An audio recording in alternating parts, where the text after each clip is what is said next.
با درود بر شما رفقا، با درود بر شما زنها و خانمهای پولادین، شما رفقای پولادین. من هم به جنبش شما پیوستم، من هم به این جنبش اوریانها، پستانها من هم پیوستم.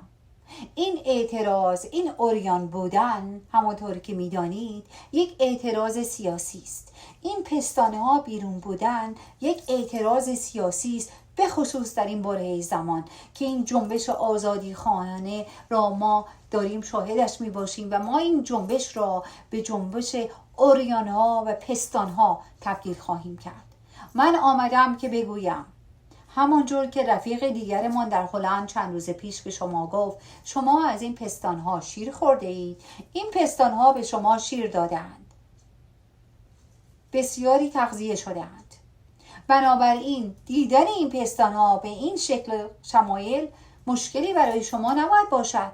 این جنبش جنبش پستان است، این جنبش جنبش اوریان است و ما به تمام دنیا نشان خواهیم داد که تقاضای ما جنبش اوریانه و پستانهای ما بیرون بودن است. ما از کرست و پستانبند دیگر عبایی نداریم، ما نمیخواهیم.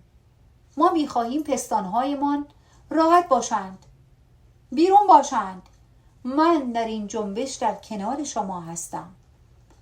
البته اگر دقت کرده باشید جنبش قبلی را که ما تبدیل به جنبش بینوایان و فقرا و کمبود غذا و نان و تحریم سعی کردیم اسم بگذاریم اما موفق نشدیم. بنابراین این دفعه بسیار عاقلانه رفتار کرده و بعد از کلی کنفرانس و کنار هم نشستن با رفقای پولادین تصمیم گرفتیم که این جنبش را جنبش پستانانه، جنبش اوریان به دنیا معرفی کنیم که خواسته تمام زنان ایرانی باشد، که زنان ایرانی در خیابان‌ها در این لحظه همه خواستار چه هستند؟